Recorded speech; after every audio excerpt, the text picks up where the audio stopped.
And hello there. So we're back. Well, today, right now, I'm back to English. Switch back to the language that is well known by the masses, I would say. Not continuing playing my Mafia stream. I'm gonna take a small break from that. On the demand, and I'm gonna play a little bit of a Honkai Star Rail today.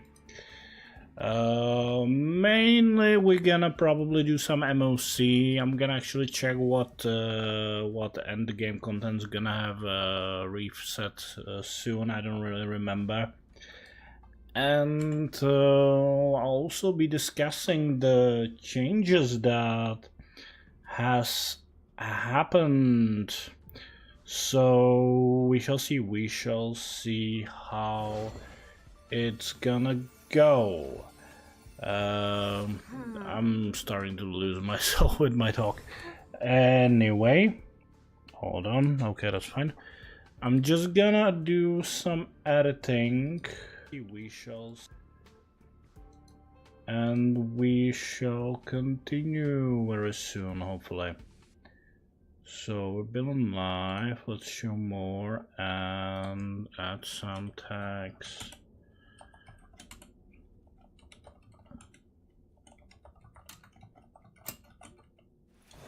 There we go. 3.5. See.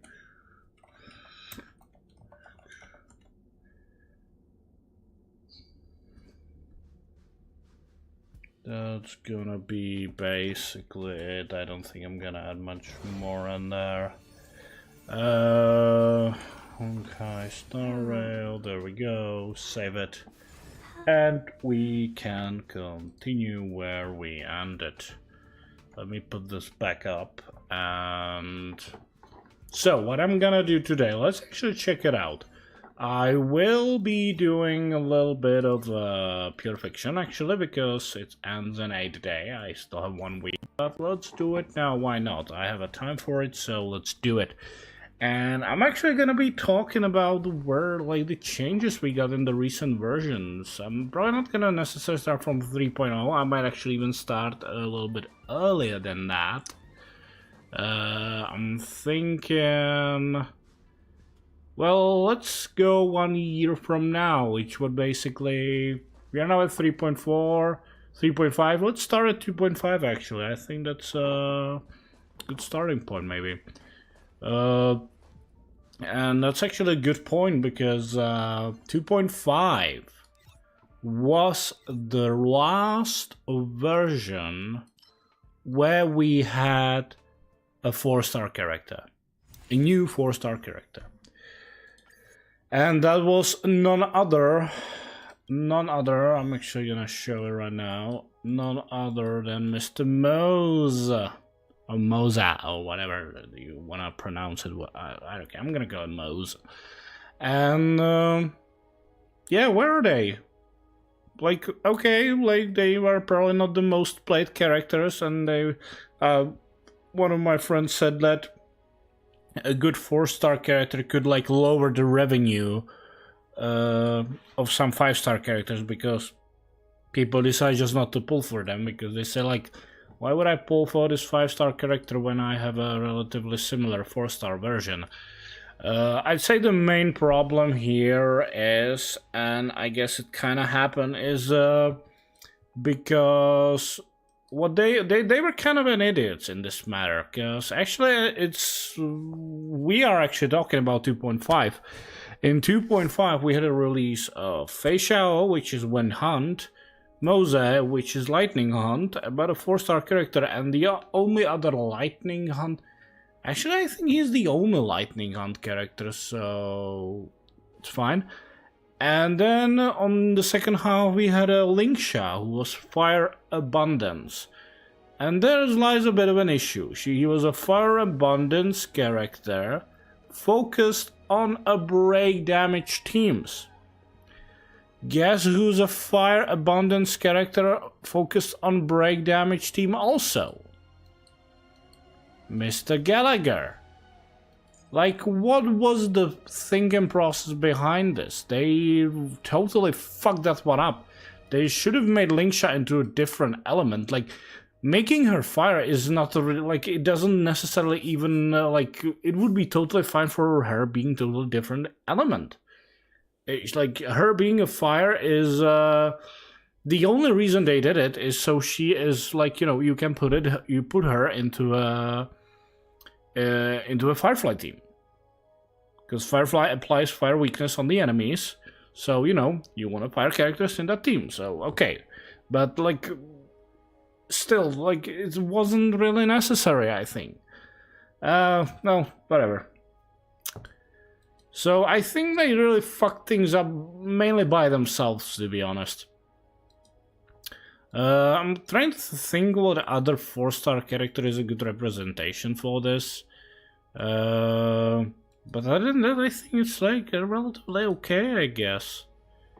Because these were the starting... Okay, Misha wasn't, but... Look, like... Who would give, like... Who would rather have Misha over Jingliu? Especially right now when she had a reverb, but we're gonna get to that. I should probably finally try put up some teams, don't I? Let me just open up a few things here. There we go. Stage.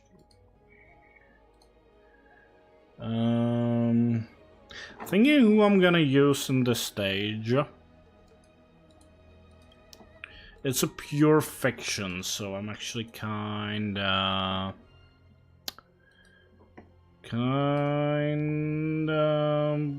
fucked. But I guess we're gonna go with Herta and Axe, probably Robin and I don't know. I'll see. Hold on. Let's look at the second team. So the second team. Am I gonna use a Castoris again? Here also would be good using a Herta and Serval together. But actually, come to think of it, why not? Why not? Why not use a team I hope is gonna get back very soon enough? And that is a dot team, a Kafka team. That's right, I'm gonna play a Kafka team. Why? Because I have high ceilings. And with that, who's gonna be their support? Like, Huahua is probably an obvious option, but... yeah, I'm gonna put there Huahua. There we go. Which means what buffs I can give them during... oh, dot. This is rather simplistic. Okay, so I guess over here I'll use... I think I'm just gonna use Hyacinth. Because why the fuck not? Where is she?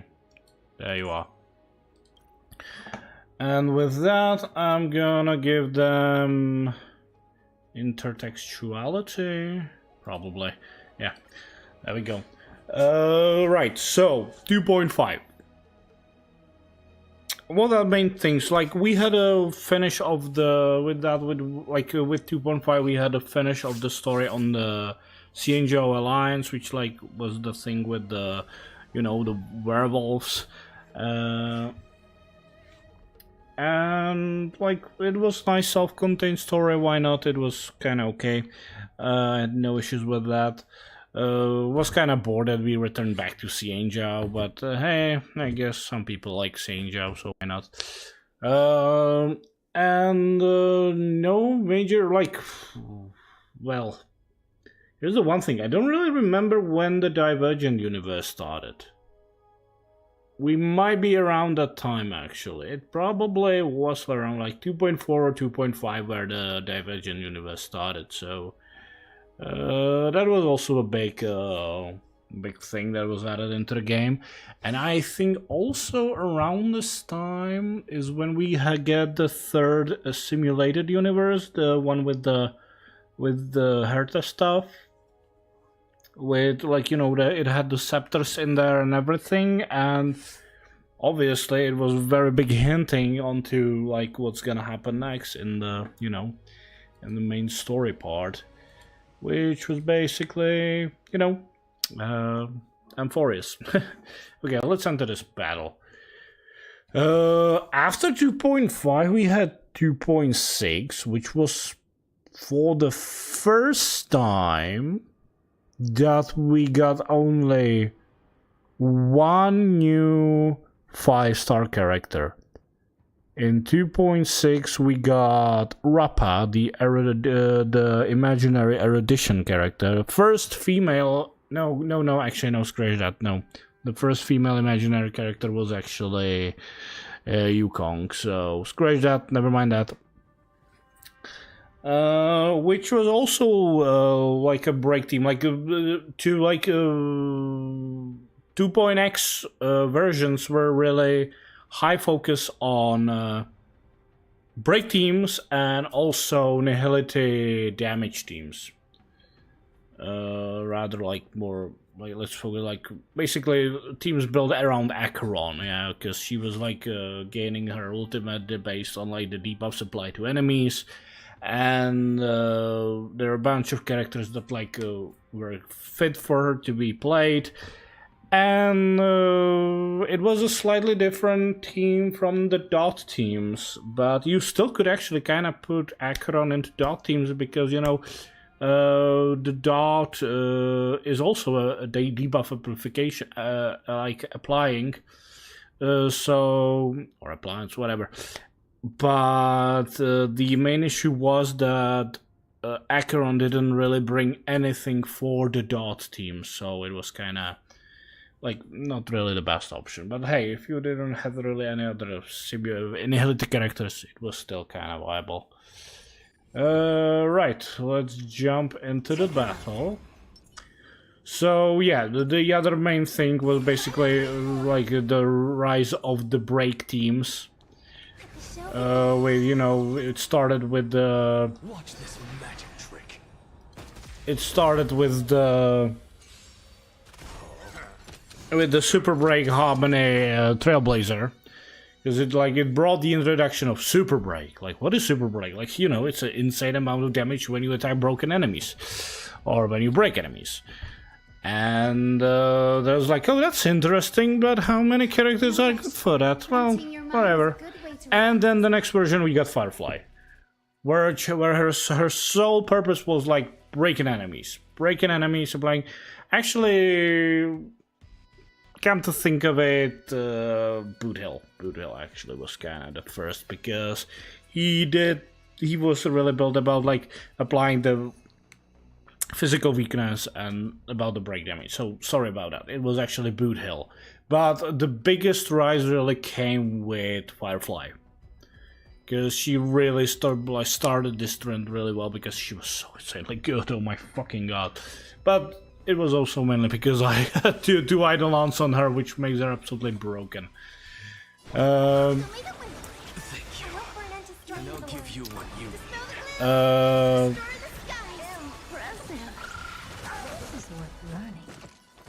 One thing... So yeah, back to 2.6. Rappa was an erudition imaginary character also built around break damage, which was certainly interesting.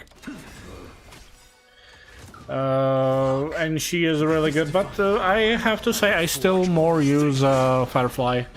Mainly because, well, I guess that's like the reason why Lingsha is really a fire abundance character, is because a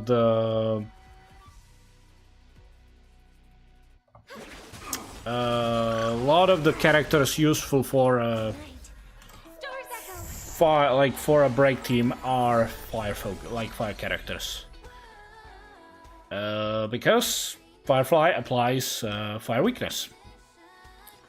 So where Rappa applies imaginary weakness is still really good, but the issue is not many characters that really benefit from that. Basically, only the character that benefits from that is a imaginary Trailblazer, who is still a harmony character who really is not just there to like give you the super break damage. But also important to mention is that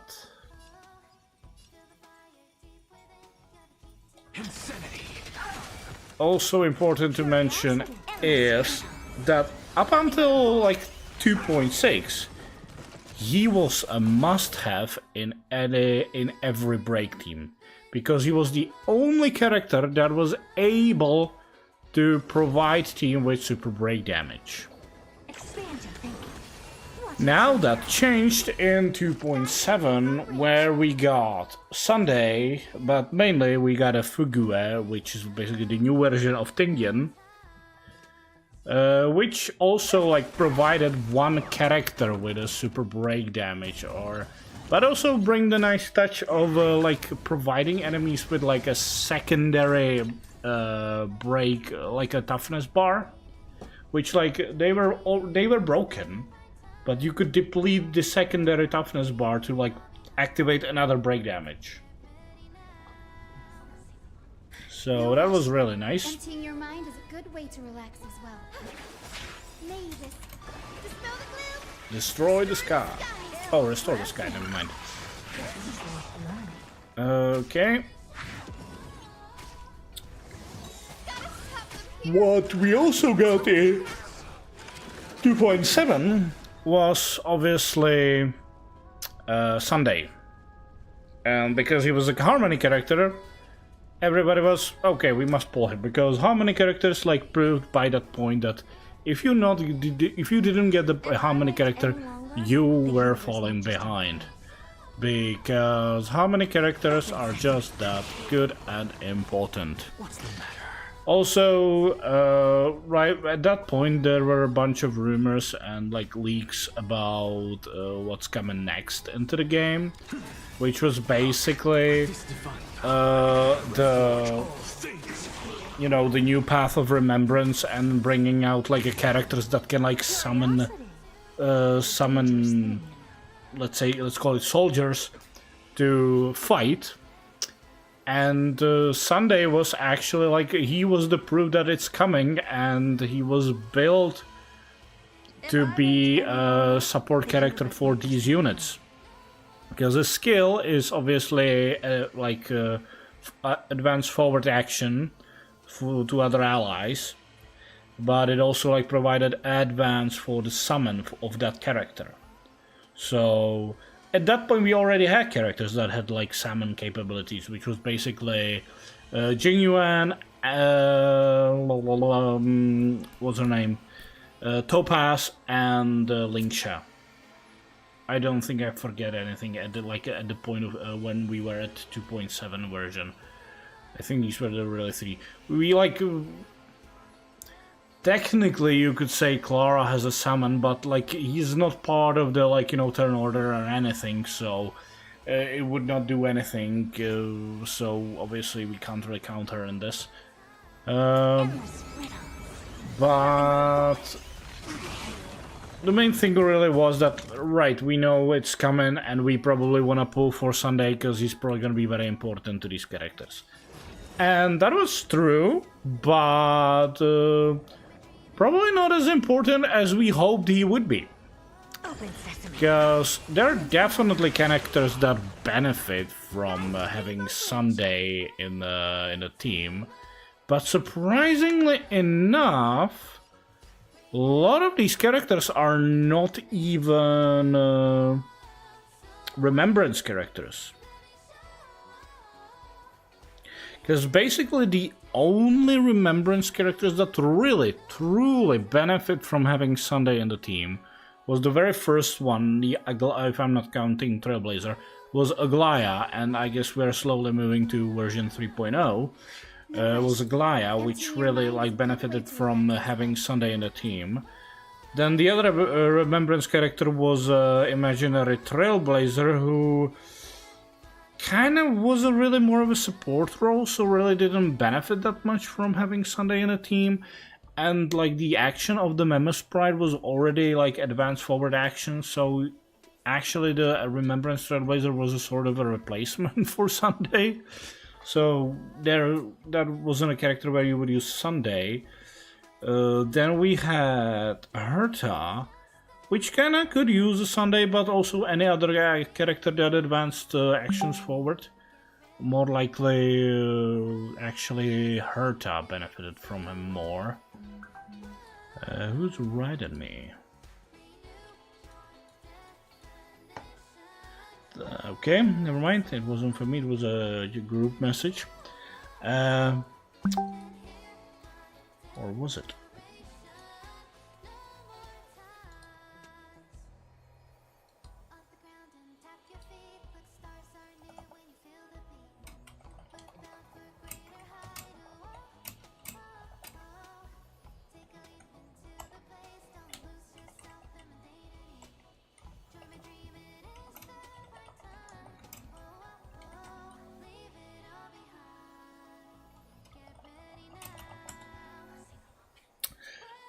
Where was I? Oh shit. I went.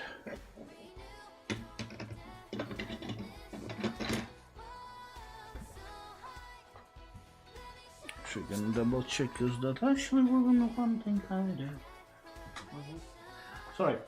Back to what was I talking about? So Sunday basically was also beneficial for the Herta, which had no summons, but any other character that advanced over the actions could like replace him anyway, so wasn't that important. Next, in the next version, we got Castoris. No. Actually, no. We got Tribby, which was another Harmony character. A very strange take on a Harmony character, because she was more of a almost like a damage dealing Harmony character. Very strange, but actually ended up being very good as always because Harmony characters. Hello, Compass Gamer. Welcome.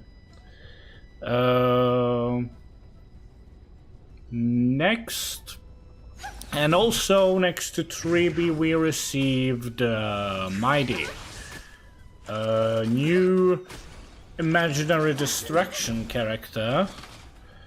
Another male imaginary character, by the way.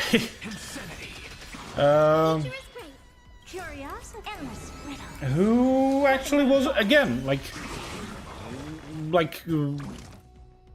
out of all the characters, surprisingly enough, Sunday was the character that, with Mighty you would use Sunday. And then the next version we got Castoris, who was a Remembrance character where you would think, oh, here is where I'm gonna use Sunday. No.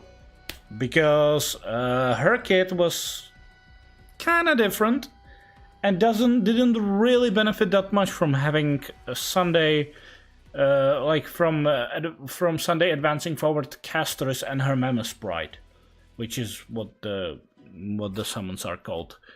It wasn't really beneficial for that, because with that Memo Sprite you really didn't necessarily want to move forward that quickly. So again, not a great option. And the other character in that version was Anaxa, which we are playing right now, which he was basically a replacement for Silver Wolf. He applies the weakness, the weakness types on the enemies. And his kit is basically built about that, he is getting follow-up attacks if you have all the weakness types placed. So right now you will see that. I'm gonna attack, and he's gonna do a follow-up. There we go.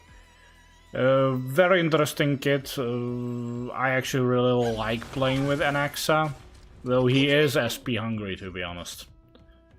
Okay, here's a trick with Hyacinth. If you didn't know, I think a lot of you probably do know, because, it's Hyacinth and it's really not that difficult. When you get to 0 charges and you have your ultimate charge, first thing to do, it's kinda no-brainer, but here's the thing. if you have charges left, let's say you have one charge left, but so you know that when you get to your next turn, the charge is gonna be gone. Don't press the ultimate. Leave it charge. Leave it. Wait for her to get her turn, because right now you're just gonna press the 4, the ultimate, which means she's gonna her Memo Sprite gonna attack, and we are still at 3 charges. And look what's gonna happen now. I'm gonna attack, and another follow-up from the Memo Sprite. If you would have pressed it before she get to her turn, you would like activate those 3 dots, and when she would get her turn, you would lose 1 dot. Because you activated it before her turn, so it kind of counts like already like activated. So when she gets to her turn, the dot is removed.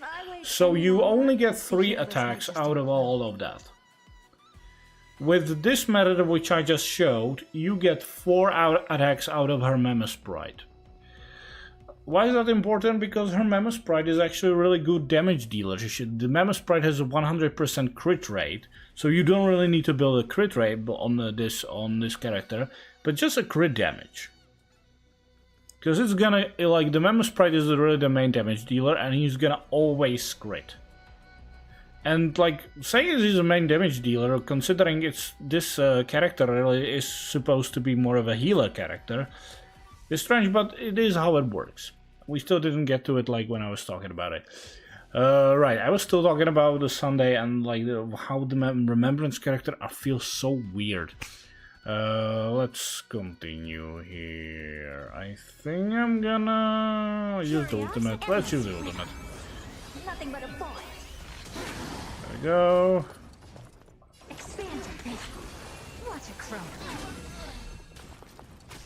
Alright, I probably could finally use her ultimate. Welcome to my world. There we go. What's the matter? And there we go, there we go. Helpless as ever. Use this. Look, with this divine power, I reforge all things. Curiosity. Endless riddles. Nothing but a boy. Here we are. Activate. Activate.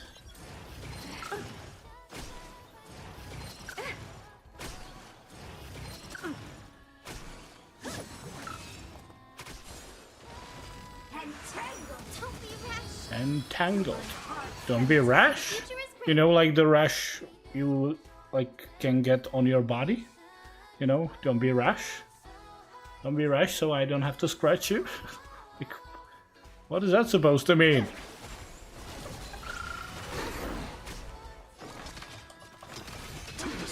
Oh, great. Insanity. I'm out of skill points. I don't have time for games. Not ideal. What can you do? Impressive. Curiosity. Endless riddles. Nothing but a boy. And then again. Dispel the gloom. Restore the skies. Am I not gonna finish it? I might not, actually. Never seen perfection, but open sesame. Watch it crumble. Oh no, there we go. I did it! I did it! I'm so good.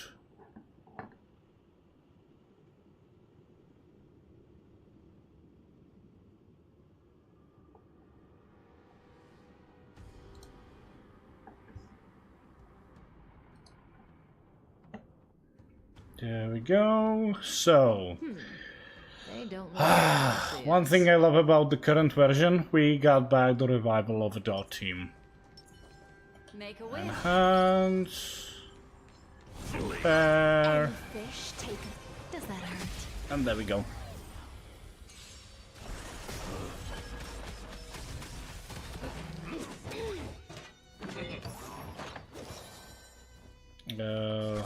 Why not?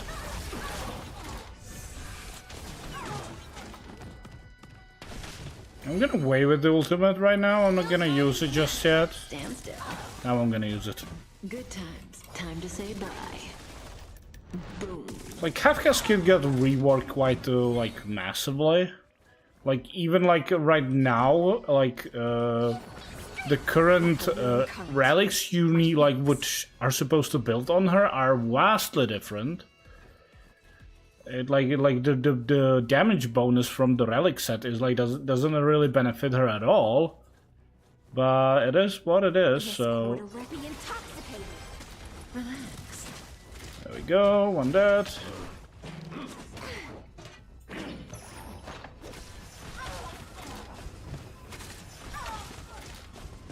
Memories beneath the waters Lies an endless abyss. Stand still.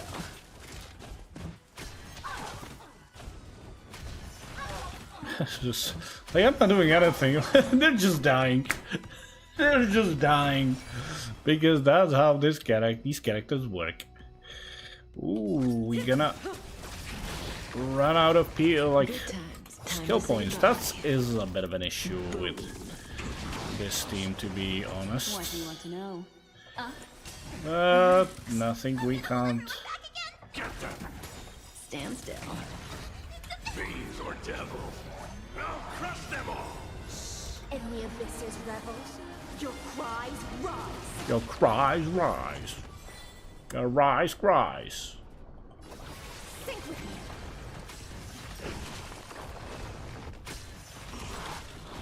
These characters are just dying. Time to say bye.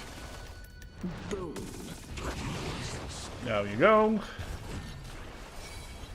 There we go, that's what we need. Relax. Use the basic because Memories are beneath her the ultimate was waters already lie an almost endless charged up. abyss. Stand still.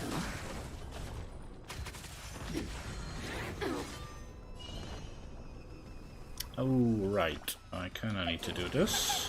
Destiny's hand has I truly don't really blessed need to me. be honest, but let's use a basic, Good times. then Time use to the say ultimate. bye. Boom. God. Retribution will find you. By the way, I still have not played the story for 3.5. I'm still waiting for my friend when she's gonna have it, when she'll have a time so we can play together.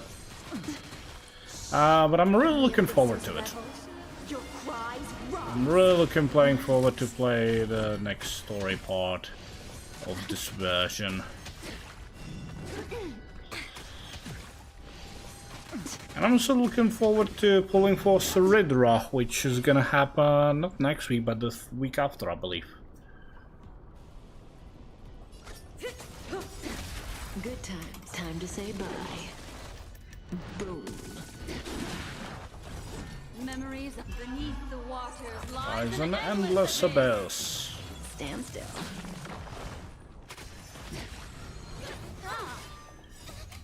Fiends or devils. I'll crush them all. Didn't hurt.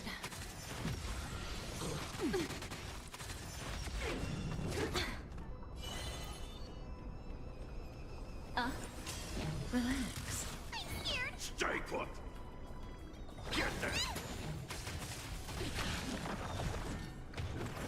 Retribution will find you. In the abyss's revels, your cries rise. Your cries Good rise. times. Time to say bye. Boom. And down they go.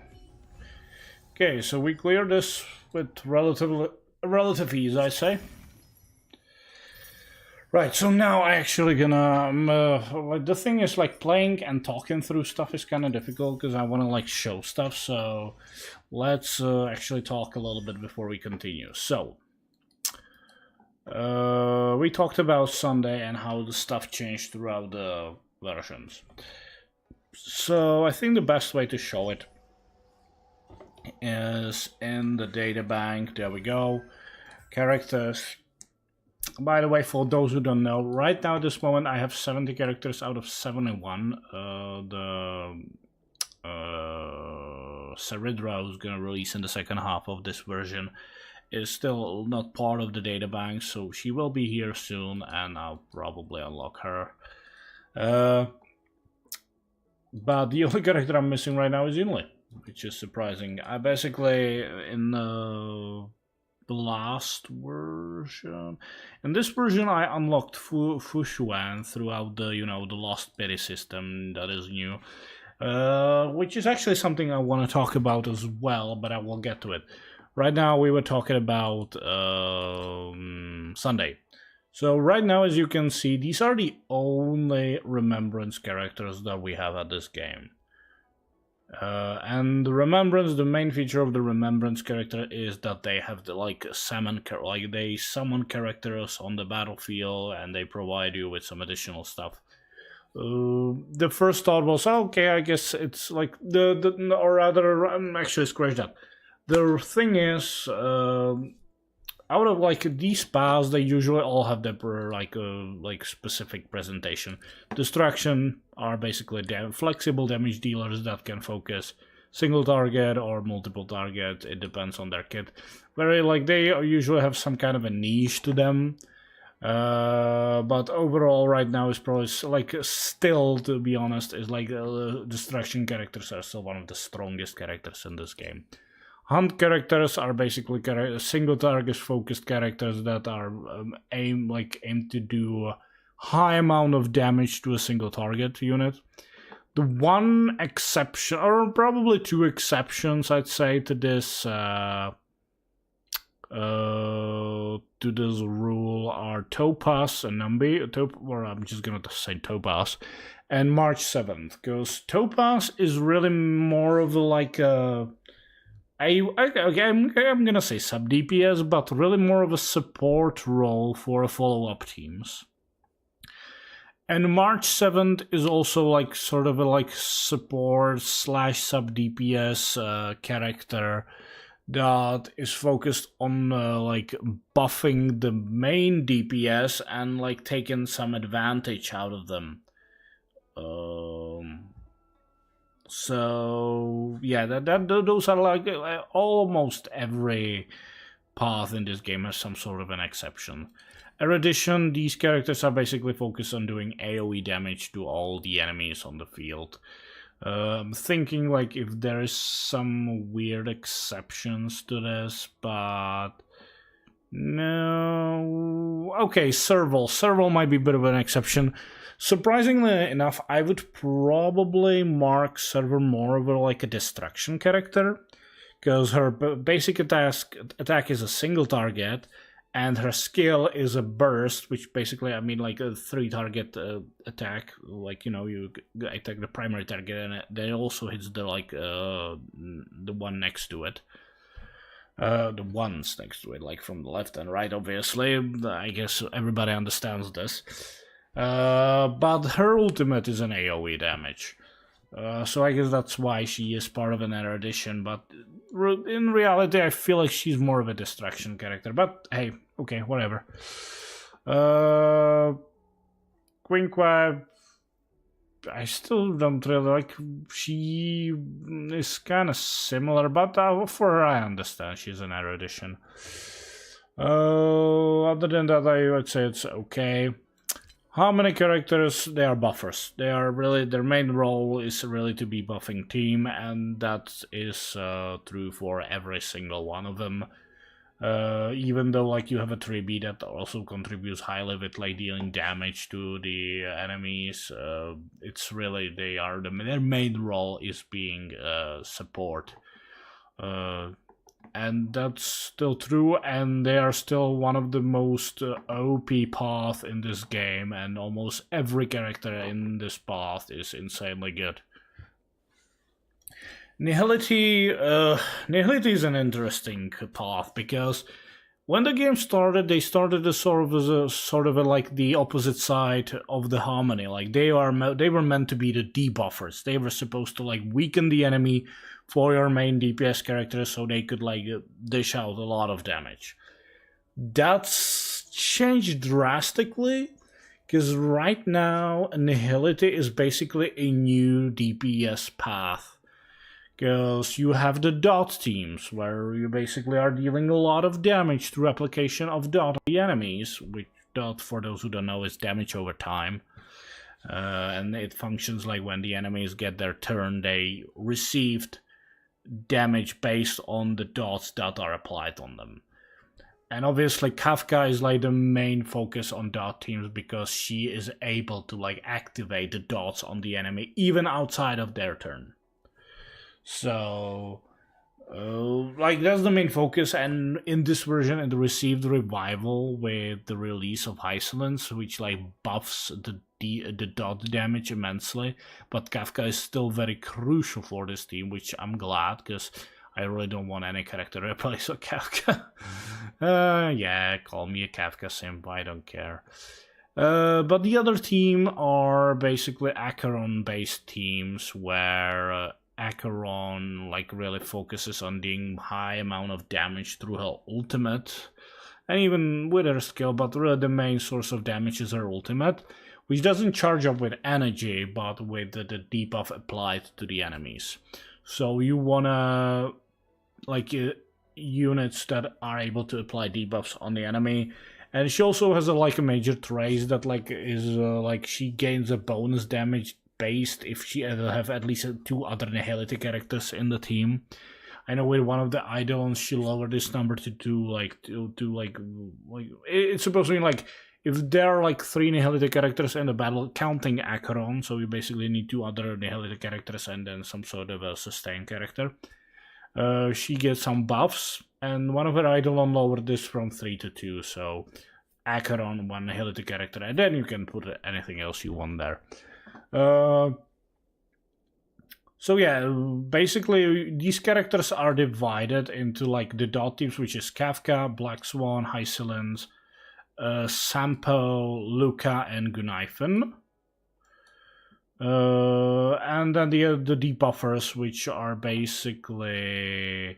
There is actually one other exception I'm gonna mention, which is basically Welt, Silverwolf, Acheron, Cypher, Pella, but you could probably also utilize Gunaifen in this kind of a team. The thing is, like, also the dot characters you can utilize in Acheron teams, but I actually already mentioned this. The Acheron doesn't really bring anything to the dot characters, so that's why it's really not used there. The one character I didn't mention was Fugue, because I don't understand why is she Nihility. The only explanation is really the story about her. That's like the only explanation, I guess that's why. Because she is basically a break damage team support who is meant to be like a replacement for a Harmony Trailblazer if you like need to use him elsewhere. Because she's like the other character that is able to provide your team with super break damage. And with that, she doesn't really fit anywhere else in the Nihility teams. I don't know, I never really tried her in any other like composition, and I don't think many people do, because she is supposed to be part of a break. Like, she provides that the second toughness bar, so it basically is meant like this character is supposed to be used in break damage team, and Nihility characters are really not that. Then we have a preservation. The one part that is like least represented, because technically we have a 5 Nihility the preservation characters. We have a fire Trailblazer, which is preservation, March 7th, which is the only 4-star preservation character. We don't see her here because I have a switch to her hunt form. And then these 3, Gepard, Fushuan, and Aventurine. But in the next version we are gonna get a new version of Dan Hunk, which is supposed to be preservation. Well, but to be honest, there is I kind of understand why there isn't much preservation characters. First of all, there is not that big of a demand on them, because in your teams you usually either have preservation or abundance characters. And right now, even a remembrance. I'm actually gonna get to that. But also it's kind of, I guess it's difficult to create a preservation, because preservation are supposed to be tanks. Yeah, they're supposed to like soak damage from others like to them, so the other survives, and like keep the team alive by basically being able to mitigate the damage. Where the abundance is supposed to be like are the healers, where they are trying to like replenish the lost health, and these are different. The thing is, I guess, and I kind of understand, it's probably very difficult to create a unique preservation character. Because what options do you have? You obviously, one is applying shields, which is what Gepard and Aventurine does. And also March. But she's also really very weird. She doesn't like really strike you as a preservation character, but she is. And then the only other like difference here is Fushuan, who basically does like, she takes the damage the other characters receive and takes it on herself, and at certain point she heals herself. Yeah, it's like, I guess it's really difficult to create an interesting way to have a preservation characters. I wonder how Danhong is gonna work, but I think they just gave up and decided, okay, let's create another character that's gonna apply shields. That's my predictions. There already were some like leak animations, but I never really studied, and there are probably some informations about the kids, but I never really studied it. But here's a thing that is important to mention. When Aventurine was released, Gepard died. I never really liked Gepard, and many who like watch my streams and anything knows I'm not a big fan of Gepard. Like, he's probably my least favorite character in this game.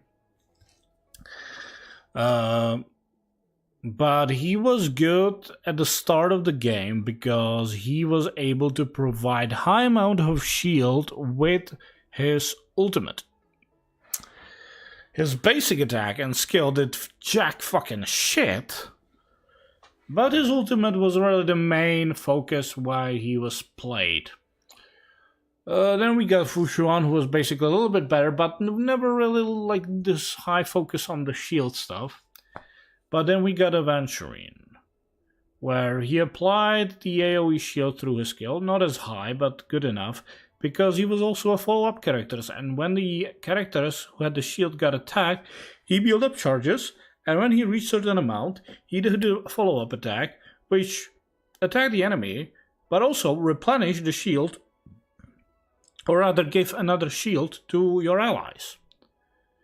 So he was insane, like, he was able to apply shield left and right, like shield, shield, shield, shield, shield, shield, shield. While you would Gepard, you would like shield. 2 or 3 turns, shield. 2 or 3 turns, shield. Yeah, and you were kind of hoping, oh, I'm gonna hope the shield's gonna like hold up before his ultimate replenishes. And with Aventurine, it's like, oh, you attacked my shield characters, all of them at once. That sucks. Do that again, please. Oh, you did. Perfect. Follow-up attack, and I have a new shield on my units. Yeah, he absolutely destroyed Gepard. Gepard at that point became absolutely useless. So we'll see what new version of Danhong does. I have to say, though, one thing about the new version of Danhong. I hate that, like, I'm disappointed in the fact that he looks very similar to all his previous forms. We have a new version. We're gonna get a new version of Marge who looks like quite a lot different from her previous version. That looks very good and interesting. And then we have a Danhong who decided to kind of like, get a mix of his 2 versions and have new horns. Now we actually decided to have a tail. Then he like decided to like slightly change his code, so like one arm is off and like whatever. And I guess he grew a little bit. Like he's gonna be actually a higher model, like bigger model, I believe. But other than that, like he looks like the same and kind of boring, and I kind of hoped for more. But well, whatever, we'll see. I'm gonna hope he's gonna be free. They promised us like a free unique character, like a free limited character in before 4.0, and I believe it's gonna be Den Hong, because man, he looks disappointing. Like I find him very disappointing. We'll see. So next, abundance, obviously healers, bunch of healers, not much exception here. I guess the only, like, if you were about to talk about exceptions among like characters in single path, I'd say the only exception here is Bailu, not because she provides team with revive, that is certainly a nice thing, but unfortunately, she is, I believe, the only abundance character that doesn't have cleanse. And cleanse is very important in this game, unfortunately, for Bailu. Sure, like the issue with Gallagher, like for him to have a cleanse, you need to get at least 2 Eidolons on him, which kind of sucks, but he's a 4-star character, so it's not that big of an issue. And everybody else has cleanse. Luocha has it on his skill, Huohuo basically has it on her skill and through her passives, Lingsha has it on her follow-up attacks, Natasha has it on her skill, and Lynx has it on her ultimate, which is, by the way, funny. Like overall, Lynx is rated to be better than Natasha, but I kind of prefer Natasha because of the cleanse on the skill. Like Lynx ultimate is AOE, so you use cleanse on everybody. But with Natasha, you are like, okay, so this guy got like stunned, so I'm gonna cleanse him. Oh, and then this guy. Okay, so I'm gonna cleanse him again. Yeah, and with Lynx, you are like, oh, I cleansed them. Oh shit, he got stunned right now. Fuck, I need to recharge my ultimate. So yeah, that is that. And we're getting back to... But so, Abundance are healer class. And now we're getting to Remembrance, where this is a clusterfuck. This is basically, I guess, to say nicely, these guys are jack of all trades. Because Remembrance Railblazer is basically a harmony character. Aglaya is... you would probably put her in either Destruction or Hunt. Probably Hunt. Hunt would probably be more fitting for her. Castoris, so she's a damage dealer. Castoris is also a damage dealer, where you would probably put her into Erudition. And then we have a Hyacinth, who is healer. So you would put her into Abundance. So I'm like kind of questioning, was the new path really necessary? I guess story-wise it kind of makes sense. Yeah, sure, I get that. Like if it's if they're saying like sure, if like the devs came out and said, sure, we could put these guys into all these different paths and everything, sure, but for the story purposes, it made sense for them to be a Remembrance characters. And then I would say, okay, I'm actually okay with that. It kind of sucks that we had to create a new class in this roster, but sure, whatever. It's also annoying because right now we have to farm a new light count, new farming materials, and all this other shit. So it kind of sucks in that. And out of all of these Remembrance characters, the only character that really benefits from having Sunday in the team is Aglaya. Which is funny. Because really, like, and now we're finally getting back to 2.7. We had a release of Sunday, and they made us believe that Sunday is going to be very crucial for the upcoming characters. And the fun part is like he is very like really important in a Glaya team. Then, which is like, you know, for the summon a bit like, yeah, perfect fit for a Glaya. But then right now, like in the like current meta teams, he is really mainly used with Saber, like basically bunch of destruction characters like Saber, Mighty, Finon, I think even Blade, maybe even Jingliu. You could definitely put him with Imbibe to Lune, but for that you probably prefer using Sparkle. Yeah, it's insane. Like even with Clara, I have found out absolutely amazing with my E6 Clara. I found absolutely amazing team with like Clara, Sunday. Then who was the other character in that team? Was it Ribby? Some kind of a support. No, Cypher. Actually, I think I put Cypher in that team. And then some healer, which I don't remember. No, actually, I think it was an Aventurina. So, basically a sustain character. So, yeah, and then like who else he is really good to be with in team? You could probably definitely put him with some hunt characters. I'm actually like really enjoying playing Sunday with an Axa in team.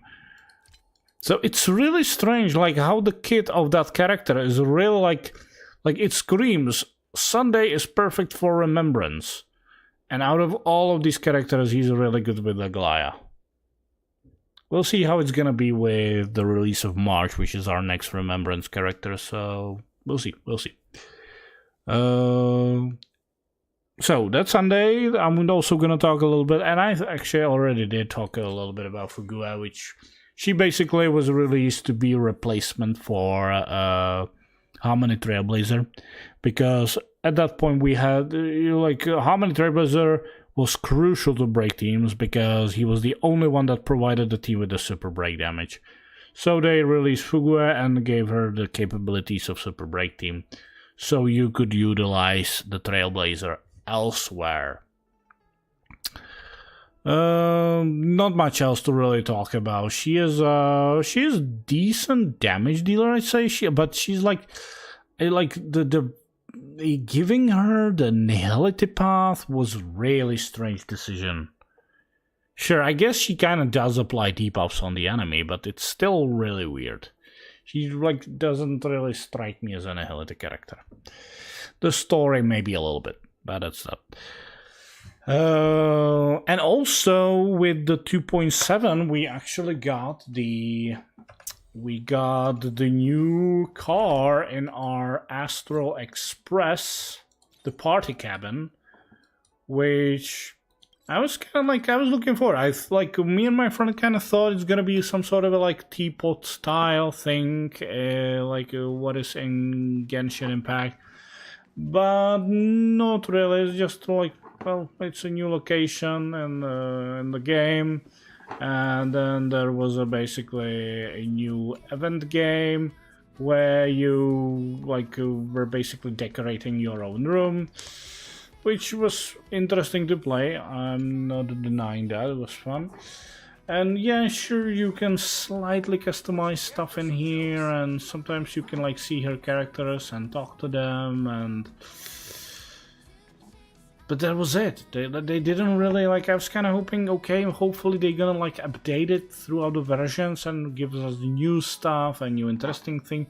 Like it released and like, oh, we can change a pom-pom outfit. So we probably in like some other versions gonna get new outfits for him and change him around.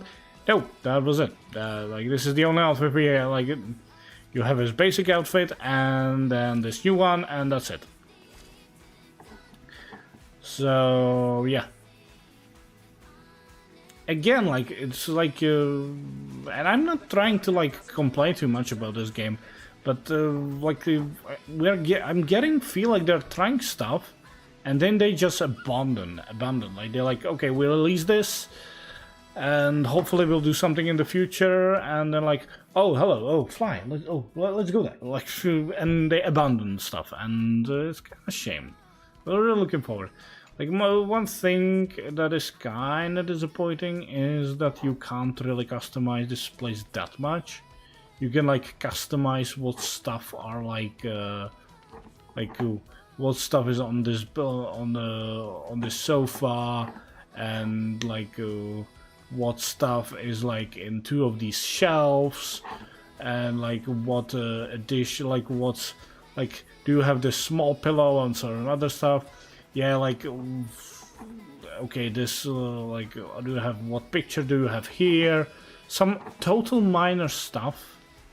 Basically, the biggest change in the like you can like switch around is what, yeah, what like bath soak you have, and it like provides you like in-game buffs, which is kind of interesting. But like you're not gonna go here every single time before a fight just like to get a like damage buff or anything, because it just like it's too tedious. It takes so much time. It's like, and it's not that really necessary. Like, it would be nice if you were able to like fully customize, like really like have this like, okay, this table is gonna be totally different place, I'm gonna like position it over here, like it's like nice round, so I'm gonna like maybe like put it around this corner or anything. No, not what you can do. So the parlor car, it was a nice idea, but it wasn't that greatly executed, I'd say. And the fact that we didn't get anything new in this regard kind of speaks for itself, I'd say. Like nothing new came out after this for like this part. So that's a bit disappointing. So let's now move through discussion about the version 2.x to 3.0, the release of the Amphorius. I have to say, like me and my friend were definitely looking forward to Amphorius. We was like, oh, so planet inspired by ancient Greek and everything. And I have to say, like, after Penacony, I was immensely hyped. I was very hyped because like Penacony for me was absolutely, I loved the story arc of the Penacony. I love the fact that we finally got like some sort of a like deal with the other factions in the galaxy. We had the IPC, we had the Galaxy Rangers, we had Stellar Hunters were there as well. Or even like Genius Society like took part in this. Like bunch of like factions that like clashed with each other. And it was interesting, like, oh my god, I love this. I love this when like these factions are like struggling between each other and like there's stuff happening. But getting to Amphorius, we got like, oh, so this is gonna be another Bella Book style story where we're gonna be isolated on this planet for basically the majority of the time, and then we're gonna leave, and maybe these characters will then move on. Obviously, there is much bigger niche right now in the Amphorius story, because, you know, it's kinda, I don't want to really spoil it too much, but it's, they basically hinted at the stuff throughout, like, the releases of the simulated universe and everything. So it definitely has much deeper lore, but again, the one thing I wasn't a big fan of is, like, it's an isolated planet, and no other characters you know from the past will probably like appear here or have some sort of a connection until like not before you like kind of open up this planet to like the to the universe. And I wonder how that's gonna turn out to be. We'll see. It's getting late. So 3.0, we get a release of Amphorius, bunch of new locations, bunch of new minigames, a lot of new stuff to learn. Certainly interesting mechanics, no denying that. We really like that. And with that, it was the release, and I kind of talked about these characters, obviously. We had the new version of Herta, the Herta, because they're basically the real person. Who was also Erudition Ice. it made sense for her to be erudition, considering she's basically an emanator for erudition. I was kind of hoping maybe a different element. No, it's gonna be the same. Okay, whatever. And then we got our first Remembrance limited character, which was Glaya, basically basically a leader at the Amphorius at that point in the story. Who was like, oh, that's interesting, not bad, good damage, but I'll be honest, really didn't need to pull for her. Not as amazing as she as it might have sounded. Kind of replaceable, but okay. Then we basically got a bunch of new maps for the Amphorius, and really good. Like the story was certainly interesting, but I still kind of got a feeling that they had a certain vision, and throughout the story as we played it, they changed it. It definitely felt that way. Like there was some like changes in the game, but I might be wrong. And the issue is like I know I talked about it. I know there was like moments I pointed at, but right now, I'll be honest, I can't really recall it. Well, whatever. So in 3.1 we got a 3B, which was basically a harmony character, so must pull for basically everybody who wanted to like stay up, like remain at the meta point. And Mighty, which was a new imaginary character. At that point we basically only had the only imaginary distraction character we had at that point was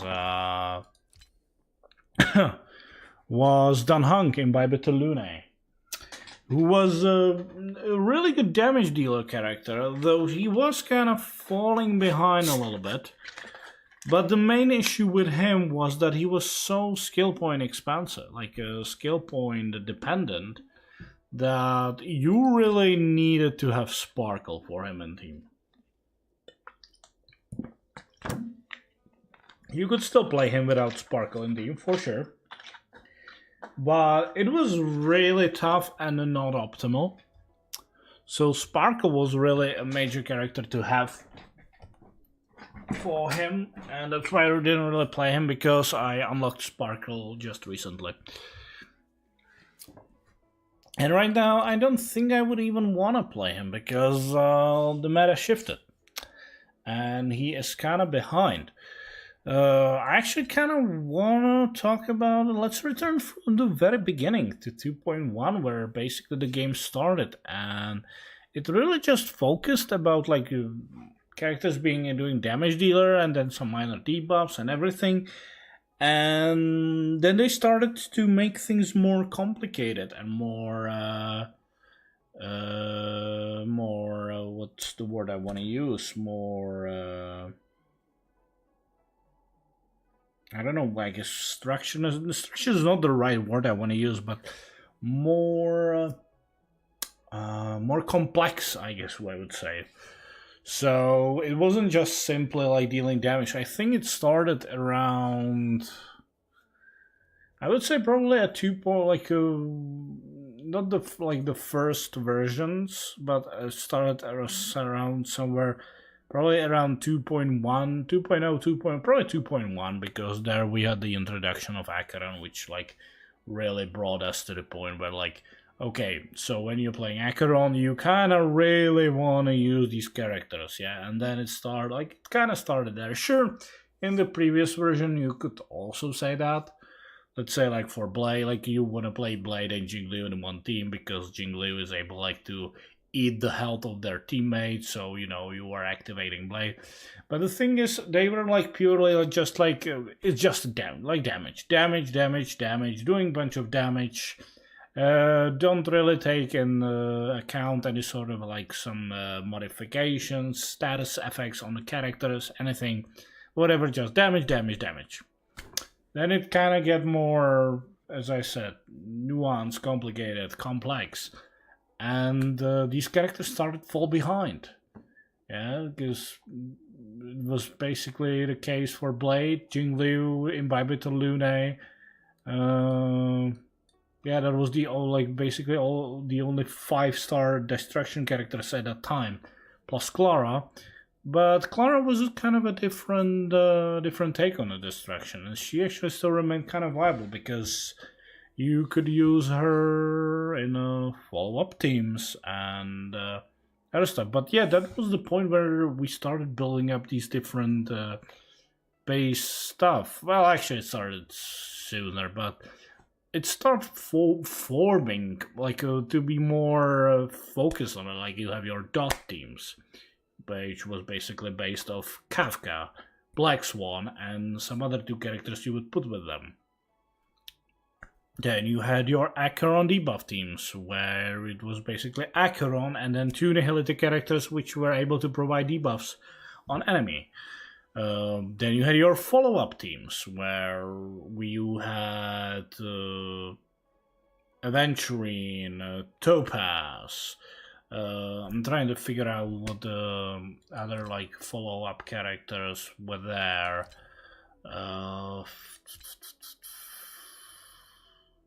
Well, yeah. So Jingyuan Summon was counted as a follow-up attack. Himiko had a follow-up attack. Jade had a follow-up attack.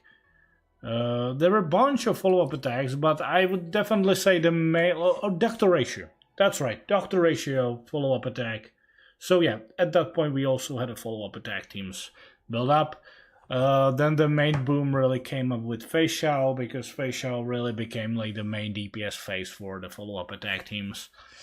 We obviously had some in Jade in the Ed edition kind of did as well. Though she was really made more of a support unit for another Ed edition characters. It's actually funny that there are a lot of exceptions in some of these path selections. I might mention it or not, we'll see. Anyway, it started forming up, and it showed the biggest meta in the 2.x versions were basically the break teams, follow-up teams. Was there anything, some other thing? And yeah, the Acheron debuff teams. They were the major stuff, the major meta stuff for the time. And then we moved to Emphorius, which obviously brought us the new meta, the summon meta, and the erudition meta, and it brought some bunch of new nuances where the characters now apply some sort of a type of status effects on the enemy, and that boost up their damage. And also we got back to the health consumption teams, which got a big boom with Mighty and Castoris. But at this point it was much more noticeable, and it kind of we noticed it even in the previous versions. Right now it was highly noticeable that some of the older characters are really starting to fall behind. Because Mighty replaced Blade. Who else I wanted to mention? Anaxa started replacing Silverwolf. And so on and so on and so on. Yeah, so it really started to kind of show up, and thankfully they decided for some of the characters to do some reworks to bring them back to be more viable. I'd say they definitely choose some of the more popular characters and some of that are probably highly pulled for. Because right now we have 4 characters that receive massive rework. Big reworks in the kit, where one of them is Blade. In history, what Blade did, he had a mix. His scaling was mixed on the attack and HP scaling. They changed that and made his scaling based solely on his HP, and some additional. I think you can actually see it over here, I believe, in the Nova Flare. If I click, I'm gonna go immediately. Oh, that's not what I wanted. But we can at least see. So abilities now deal damage based on max HP. So that changed because in his previous version it was a mixture. Right, that's not what I want. The talent triggered follow-up attack additionally regenerates energy, so he gets more energy, so more ultimates for him. And after using skill, increases this unit's aggro chance. That was a big change for him, because he wants to be attacked. So, because that's the main thing that really buffs him. And like activating skill and increasing aggro on yourself was a big thing, because previous to that you would have to use other units to like buff the aggro on him, which mainly consisted from Lynx, because her skill, her healing, when it was used on either destruction or preservation character, it increased their aggro. Then similar way worked with March 7th, and I'm thinking if there was some other character that worked this way, but probably not, or I just don't remember. So yeah, that was a big rework for him. Then we also got rework for Jingliu, where she also switched from scaling from attack. I think she previously was just attack scale, and now she switched to max HP, so I have to totally redo her, which is insane. When a teammate HP gets reduced, Jingliu increases crit damage and gains syzygy.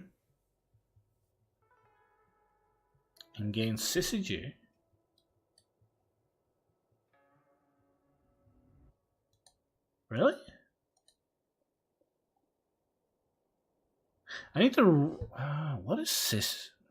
Am I okay? So she is resist, and after entering the spectral transmigration state, increases the stack limit and additionally get 1 stack of syzygy.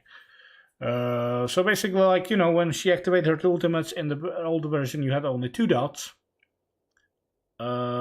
And you could like increase it with activation of your ultimate to like a 3 dot, but you basically, well, whatever, you could increase that.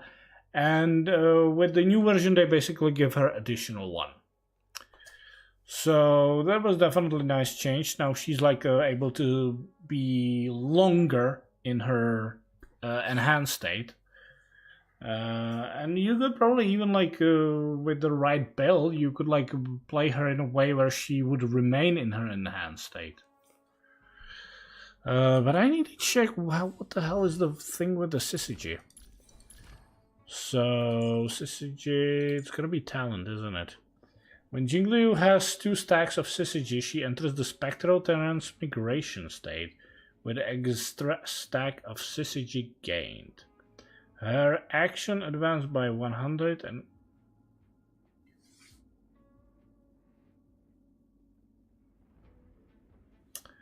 then Jingliu's skill is enhanced to Moon and only this enhanced skill is available. When Jingliu uses an attack in spectral state, she consumes HP. Right. During the spectral state, when allied target receives damage or consume HP, Jingliu gains 1 stack of moonlight. Oh, I guess it's okay. I guess, hold on. Let's finish the reading. Each moonlight stack increases Jingliu crit damage by 44%, stacking up to 5 times. Jingliu cannot enter the spectral transmigration state again until the current spectral transmigration state ends. Syzygy can stack up to 4 times. So yeah, the dots are syzygy. When syzygy stacks become 0, Jingliu will exit the spectral transmigration state and removes all moonlight. After allied target receives damage or consume HP for a total of 20 times, Jingliu gains 1 stack of syzygy. Each attack received by each target is only counted once. Okay. Okay, so that was not really poorly explained in that, you know, the preview.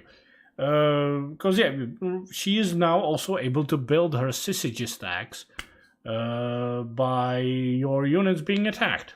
But it takes some time to build one syzygy.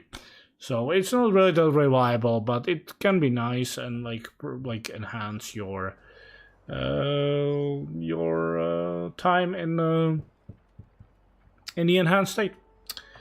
So yeah, that's Jingli. But unfortunately, I can't still use it because I didn't really still. I don't have. You know, it's hard to like re-relic all your characters. It's time consuming, and I wasn't able. Then we had a rework on Silverwolf. Her ultimate can cause AoE attack. That is a huge boost for her, for sure. Skill prioritizes adding weakness that match the type of the first character in the team lineup. So that's a good thing in making her skill not being so random. But obviously, if you use the skill on a character that already has that type of a weakness, then it's kind of becoming random. Though, actually, maybe even not that. I think like if it's not the first character in a lineup, like if the enemy already has a weakness in of your unit in your first slot on the lineup, then she prioritizes applying quantum weakness. And then if the enemy has even that, then it's kind of random. At the start of the battle and the turn regenerates energy, so basically she can use her ultimate more. Her changes are, like, I guess the biggest change really is the ultimate becoming an AoE attack. I think that is that's a good change. That's a really good change. Okay. And lastly, we do... Oh, sorry, apparently I need to go to bed. Lastly, we're gonna talk about Kafka. Because Kafka really received a massive change. Skill can cause dots on all its targets to immediately produce one additional instance of damage. So I believe her skill is now basically an AoE. Follow-up attack triggers count increase, trigger account increases, and follow-up attack can also cause enemies dot to immediately produce one additional instance of damage. Basically, right now, almost everything in her kit, except for her basic attack, activates the dots on the enemy, which is insanely useful. And also, like her follow, like she has her passive provides her with one follow-up attack when one of your units, except for her attack. And with this update, she receives 2 charges of that. But getting your turn replenishes only 1, I believe. And the other one you can replenish with your ultimate.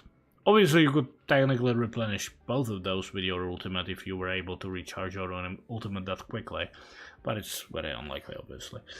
But it probably could happen. There are some teams you could build up to like do that, but why? And yeah, one major things with her actually is that one of her major traces is where is it? There is it. When an ally target's effect hit rate is 75% or higher, Kafka increases that target's attack by 100%. I was double checking on this ability, but apparently this counts even for Kafka. Like, even if you, like, do this, like, even if you put Kafka effect hit rate to 75 or higher, she will also receive this bonus, which is nice. Like, increase the target's attack by 100%, sure, why not? That's a huge boost. Like, imagine how many, like, you would have to, like, sacrifice, what, we can actually see that, don't I? Relics, there we go. Do I have an attack body on... Oh, god damn it, I can't. I have to leave. Hold on. Basically, where are we? Where is Kafka? Kafka. I do believe I have some Like her relics on her, I have so bad relics. So increased by 100%. So that basically means like 2 main stats, like 2 relics with main stats, and then probably some additional like secondary stats on some other relic to get 100% attack.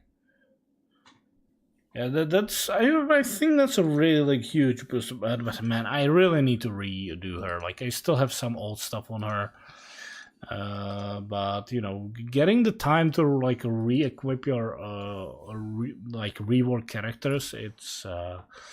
It's tough. So yeah, that was the main thing. And Which one do you need? they also really Fine. changed the structure of the stories, because obviously about the recently we basically had. Oh right, I'm talking to the wrong person. I'm supposed to talk to this. The like overall usually like the main story arc took around, and it's similar to Genshin, when it takes like around 3 versions to like do the main story arc. In Amphorius, we basically finished the story, but to be honest, it's just a part of a story. Like it's like a 2 story arc basically in the Amphorius, and we finished the first story arc in 3.4. Yeah, it really just took basically half the time as would normal story arc take. But like 5 versions to finish a 1 story arc. The second one I assume is gonna be shorter because we are at 3.5. Because we are at 3.5, we are gonna go to at least to 3.8. Unless, again, they totally change their mind, because that could happen. Because in 3.8, we are supposed to get a new Penacony story. Something to do with finality. And that's probably not going to be very connected to the Amphorius, but it could be. They might surprise me. And it's supposed to be like a finish up of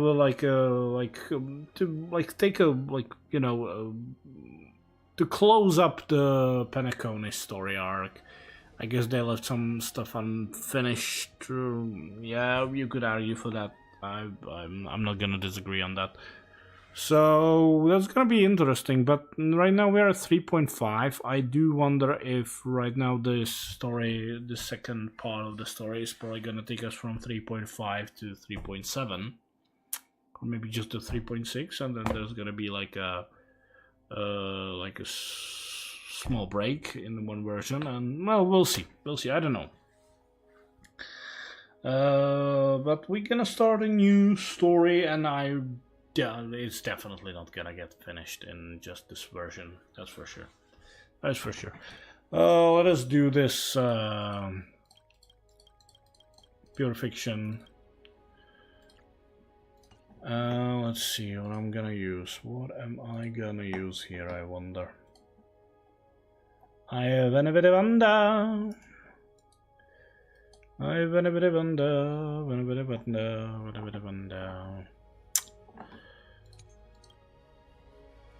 Okay, in this part I'm gonna use good old. And in the second part,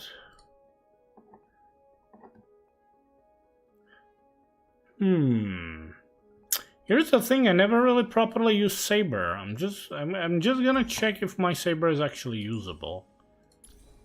But I think she is. So I'm gonna try using Saber.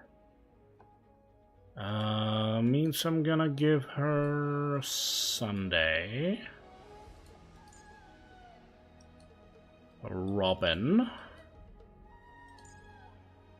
And let's use Hyacinth, why not? I'd say we shall use Hyacinth. And miss.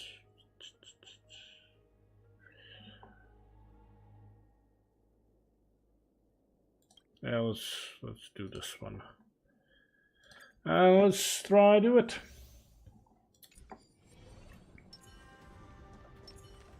Make a wish. Hey, knucklehead, look over here. Any fish take. Does that hurt? There we go.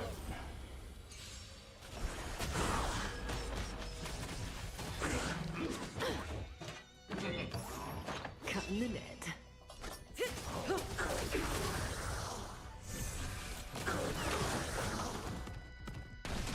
What do you want to know? Ill fate descend. Stand still.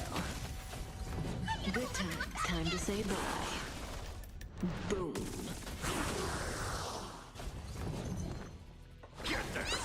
Relax.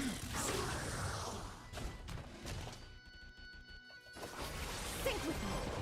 Stand still. Not bad.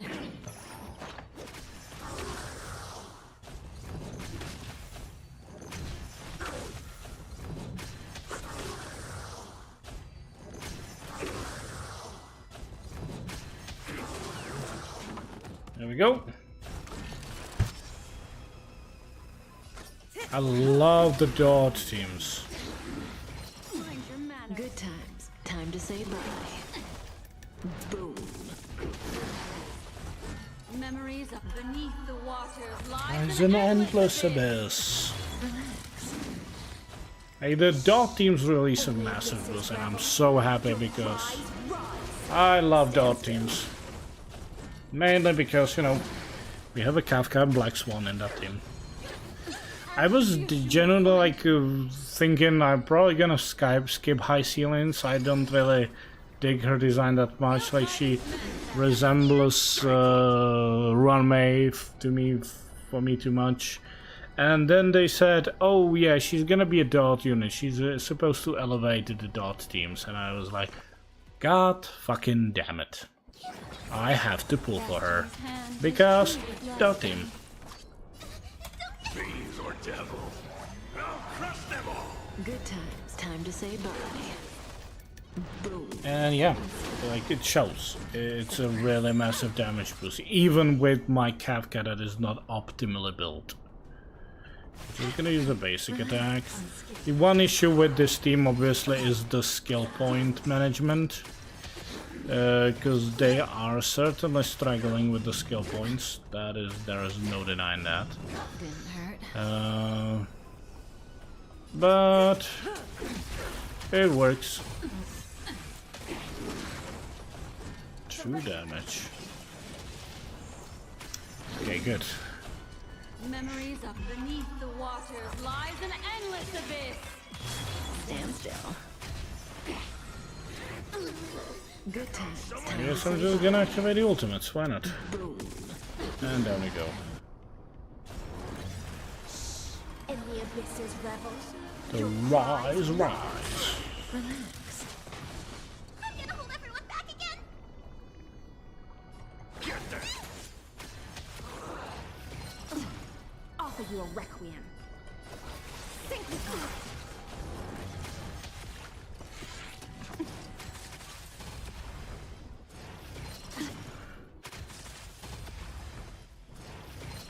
Stop attacking me! I need to heal. Innocent to the ears. What do you want to know? Yeah, we need to heal for sure. You can even use a basic attack. Good times. Time to say bye. Boom. Oh god fucking damn it. Fiends or devils. I used it wrong though. In the abyss's revels. The cries rise. Stand still. Memories beneath the waters lies an endless abyss. Relax. Okay, I'll have to use this. Obviously. Destiny's hand has truly blessed me. Good times. Time to say bye. Boom. Don't let waves open your throat. My throat? Stand still. Why my throat? In the name of preservation! Preservation.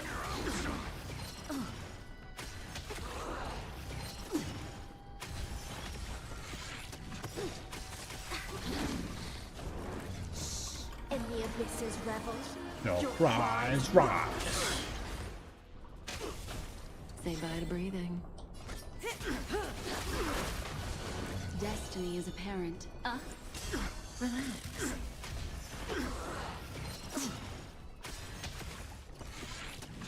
Good times. Time to say bye. Boom.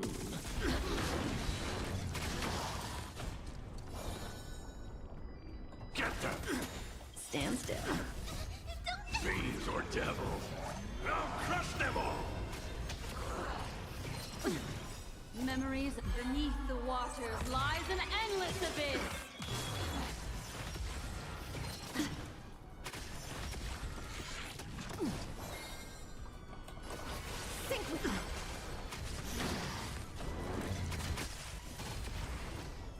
He's almost down. He's almost down. I'm just worried if... Could you stop attacking Black Swan, please? I would love for her to survive. In the abyss's revel. Your cries rise.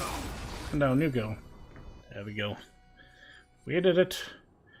And now for this team. A day of peaceful repose. Final week for it. Let the show begin. There we go. The future is bright. Have some sunshine. I can't thank you enough. May this dispel the gloom. Destroy the sky. Restore the sky.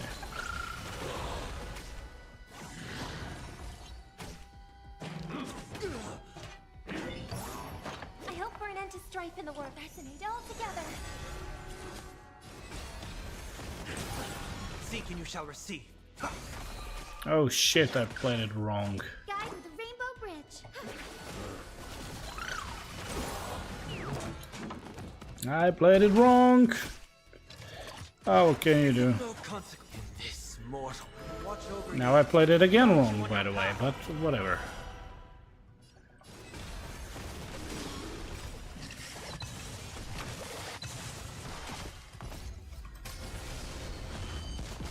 Yeah, the annoying part about Saber obviously is that she doesn't have an English voice acting, which is so stupid. So stupid. That is also an issue that like we kind of struggled throughout this entire year, was the lack of voice acting in the missions because of those stupid strikes.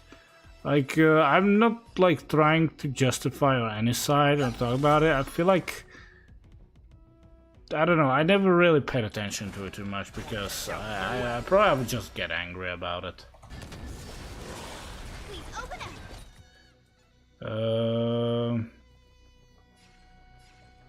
Kinda need to do this.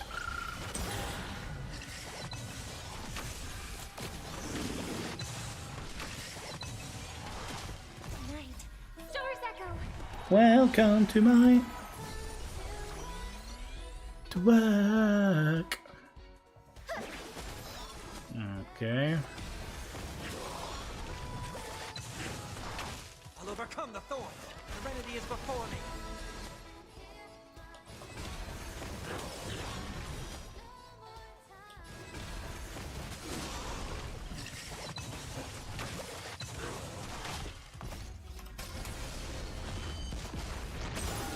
And down they go.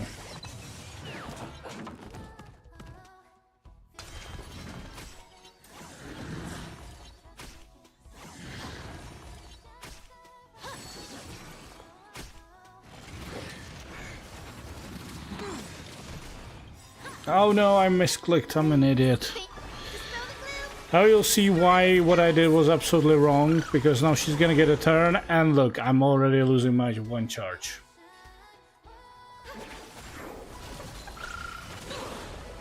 So poor mismanagement of my turns.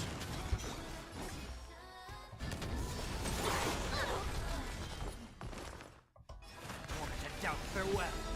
This mortal will watch over you and guide you on your path.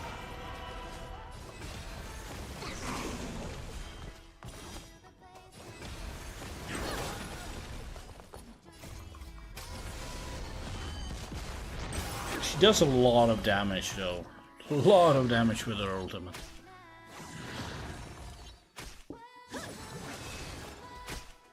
No, they're gonna stun her. God fucking damn it. I'm gonna use this, because this should dispel this. Nice.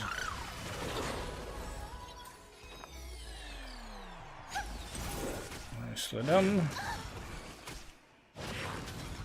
Seek and you shall receive. The remedy is before me.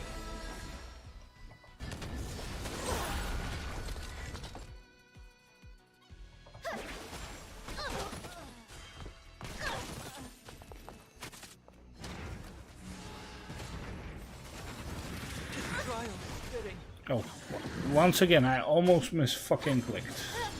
I hope for an end to strife and We harmony in have to unity. use this. I'm gonna immediately use this. We're not doing great, but we should be fine. May this We're probably not gonna clear destroy the skies. this one, but it's okay.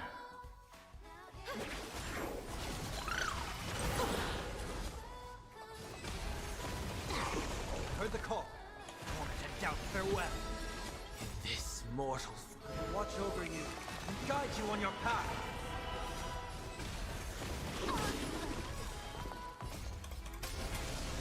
Is we gonna kill him? Probably not. But we're getting close.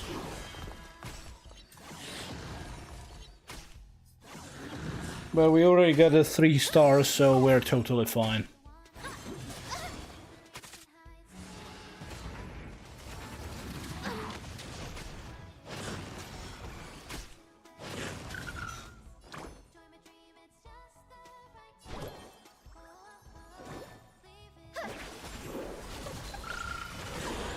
Oh my god, why is he still alive?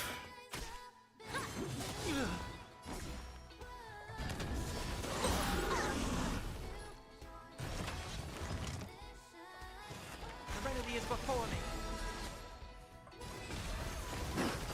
Guide with the rainbow. May this Why not? dispel the gloom. Destroy the skies. I can't thank you enough. But yeah, this team wasn't the greatest for this, but hey, we still got 3 stars and that's the most important thing. I don't really care about anything else.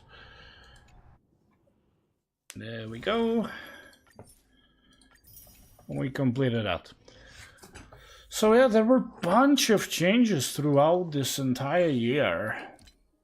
And a bunch of changes coming up. One thing I want to mention before I go, definitely, is I'm not so sure I'm that hyped about all the characters being re-released as a new version. It's kind of, you know, it's like if you basically had a Trailblazer. Where is our Trailblazer? Where are you, guy? Oh my god, so many 5 stars. It's so hard to find him. There he is. You had a Trailblazer, and instead of like being able to switch him, you would have to pull for every single version of him. Obviously, the main reason that's not the case is because he's the main character you're playing as. And the other thing is, like, except for his battle animation, nothing really changes about his look. Like, even with Harmony, he doesn't really wear the hat. Like, he only summons it in the battle. So, in the overall world, he still looks the same. So, probably not the best comparison. But, yeah, I don't know. Like, you... I guess it's... I kind of understand that, like, look, he's a 4-star character. Look, there is this 5-star version. Where is he? God damn it. Probably somewhere far, yeah. Like, and then is this 4-star version, which is different element, different path. That's okay, it's fine, and he does look different. And now he's gonna get another form, which looks kind of similar to both of these. And he's gonna be a physical, and he's gonna be preservation. And you're like, okay, but could you, make him more unique? Yeah, I can understand that he needs to have a similar hairstyle, the face. But so what's else gonna be different? Oh, nothing. Oh, all right. Oh, he's gonna have weird horns that looks totally different than this.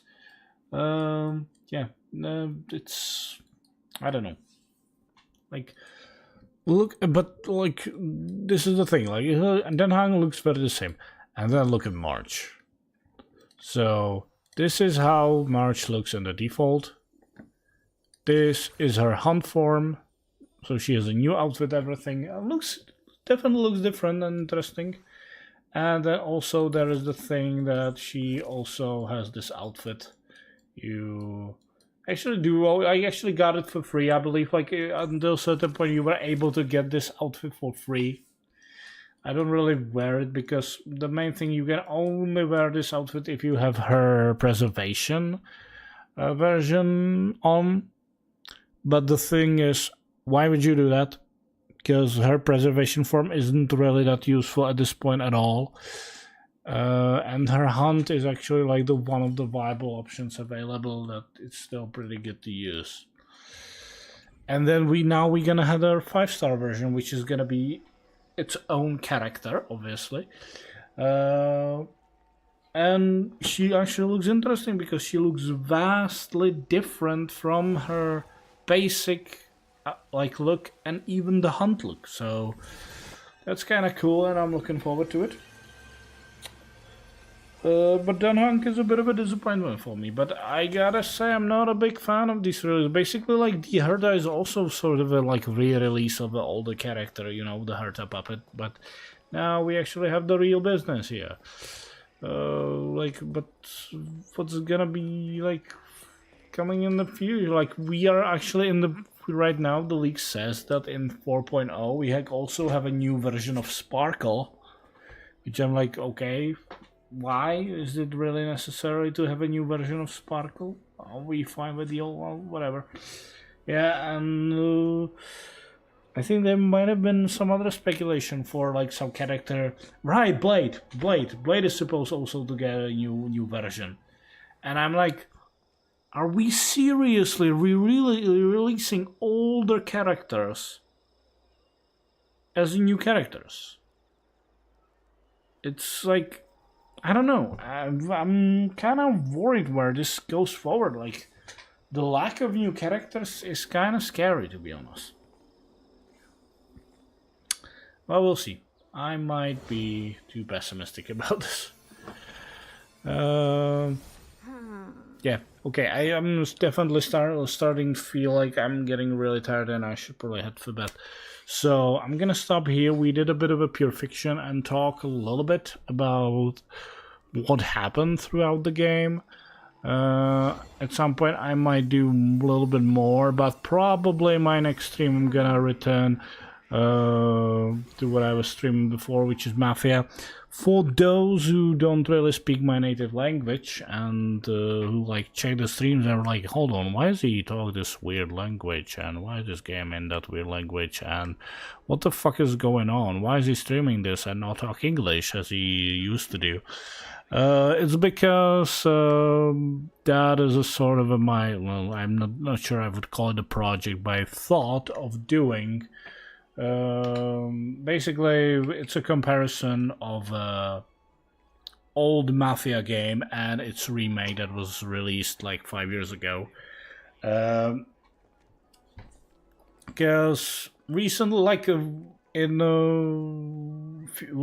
last few weeks, we had a release of the Mafia: The Old Country, and it kind of resurfaced the talk about Mafia, and also how the Mafia remake was apparently good, but the truth is it was absolutely horseshit, because those people who told you, I'm sorry I'm ranting about this here because that's not really the place, but let's call it the window into another games, into the world of gaming and the truth behind some aspects. And, you know, some insight you could get. But here's the thing. Mafia is a relatively old franchise, really rather successful franchise, I would even say. That is kind of compared close to GTA. Because basically those two franchises, like obviously there was the old 2D GTA games that were a little bit more of like an arcade games, and then we finally got like, you know, the 3D versions when they finally started to do more of a story-driven game and everything. And GTA and Mafia were two games that released very close to each other. Like the GTA was first, but they were like they were neck and neck. Like even the Mafia was like previously the old Mafia was supposed to release even before GTA. But, you know, you development issues and everything, and, you know, issues with the publishers and stuff. They had to postpone the release, and, you know, GTA to the first. So, but these games are kind of compared to each other. But the thing is, the very first Mafia was a heavily story-driven game. To bring you comparison, let's just say what is the leader, like, you know, the lead developer for this game, who's called Dan Wawra, like, you know, the main guy right now behind Kingdom Come Deliverance and Kingdom Come Deliverance 2, basically the head of the Warhorse studio who released these two games I just mentioned.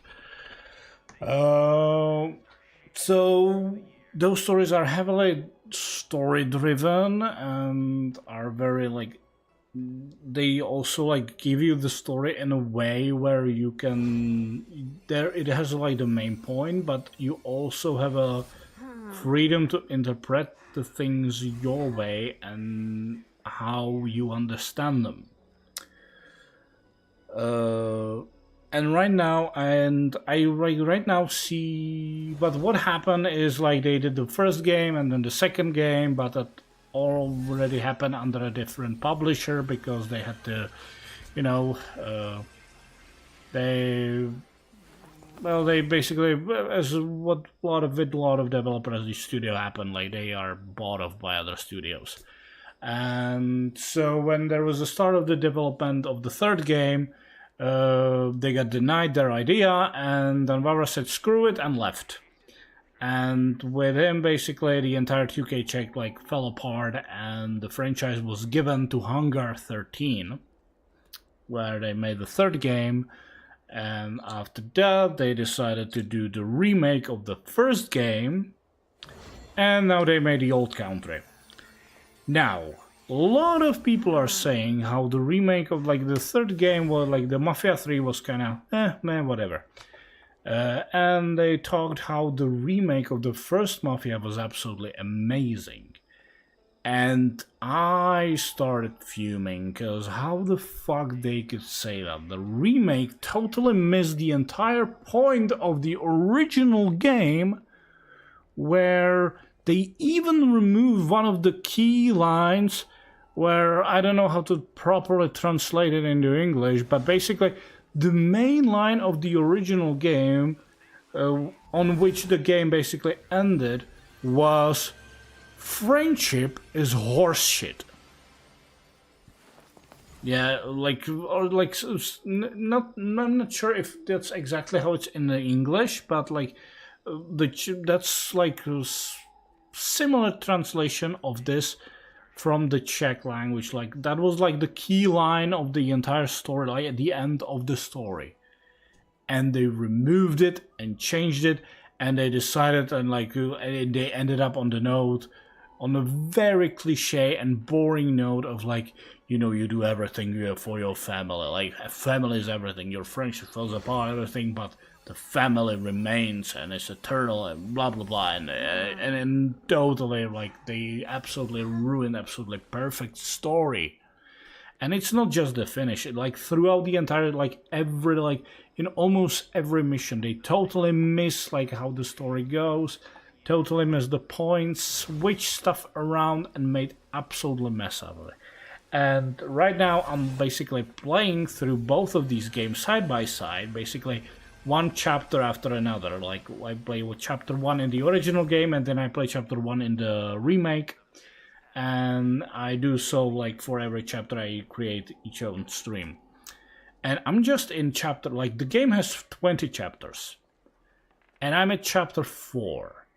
And I'm fuming how fucked up, like I remember like when I played it the first time it released, I was kind of like, I was skeptical, but I was like, look, it's a remake of the, I'm giving it a shot.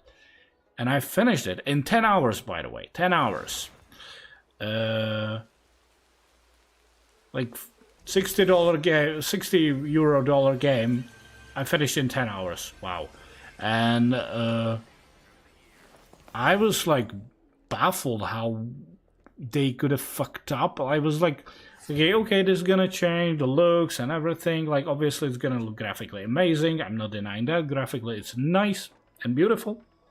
And I'm like, they're probably gonna do some minor changes and this and okay, I can do that. And then I played, oh no. They did some major changes to the story itself. They totally switched the narrative. They changed the characters. They like changed their motivations and their behavior and why they do this and for what reasons and even what they are doing is changed. And I was like, this is nonsense. And the gameplay was boring because it was so... Here's the thing. I'm a guy who tends to play some games on easy because, you know, I don't want to get... I want to play, have a good time and everything. But there is an easy difficulty. And then there is a lazy difficulty. Easy games are okay. I'm fine with the game being easy. But when games are lazy, that's insane. And I'm even like playing, it's like I'm playing the new Mafia, because the old Mafia doesn't really have a difficulty selection. The only difficulty selection it has in the race part. And the overall game doesn't really have a difficulty option. The new remake has a difficulty option. I'm playing on the medium difficulty. And it's insanely lazy easy. Lazy easy. Specifically like pointing lazy easy. Because the old game has certain clunkiness, and it's obviously because of the time it was made. The game released in 2002.